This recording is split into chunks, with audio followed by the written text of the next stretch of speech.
ডিম দিয়ে কেন ব্লগ শুরু করলাম সেটাই ভাবছো তোমরা? আসলে বাড়ি ফিরে দেখি যে রাতে খাওয়ার মতো কোনো কিছুই নেই ফ্রিজে। তো তাই ভাবলাম আজকে রান্না করি। আজকে মুড আছে, আমার ইচ্ছাও করছে রান্না করতে, তাই রান্না বসালাম। সচরাচর আমি খুব একটা রান্না করি না। রান্নাঘরে আমাকে ঢুকতে হয় না। সে গল্প অন্য কোনো সময় বলা যাবে। তো আজকে আমার ইচ্ছা করছিল সাথে এই রিওরও রান্না করতে হবে। রিওর জন্য মাংস অলরেডি বসানো হয়ে গেছে। ওর খাবার এদিকে তৈরি। সাথে, সাথে রুটি। ও রাতে রুটি খায়। আর অনেকেই বলে আমি রুটি করতে পারি না। সত্যিই পারি না। বাট আজকে আমি রুটি করেছি। ইভেন রুটিগুলো ফুলেওছে। দেখো তোমরা সবাই কত সুন্দর ফুলেছে।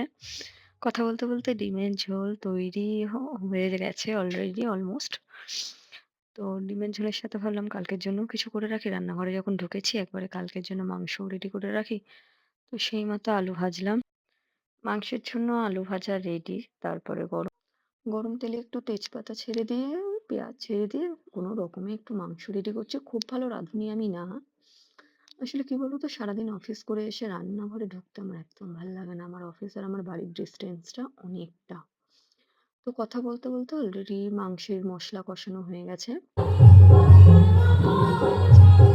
রীতিমতো যে গানটা শুনলেন ওটা পাশের বাড়িতে কীর্তন হচ্ছিল, পুজো হচ্ছিল, তাই এদিকে আমার মাংস কষানো রেডি।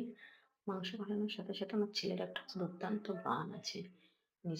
মাংস প্রায় কষানো হয়ে গেছে। আর কিছু আর কিছুক্ষণের মধ্যেই মাংস রেডি হয়ে যাবে। যেটা বলার সেটা হচ্ছে আমি কোনোদিনও ভিডিও করিনি। খুব লজ্জা লাগতো ক্যামেরার সামনে আসতে। বাট এখন মনে হলো, ইচ্ছা হলো একটু ভিডিও করি। জাস্ট ভালো লাগা, আর কিছুই না। জানি না কতদিন তোমাদের ভালো লাগা ভিডিও শুটিং হচ্ছে, বাড়ির গানও চলছে। গানটা আমার ছেলের তৈরি করা আর মাংসটা হচ্ছে আমার তৈরি করা। Tata, good night.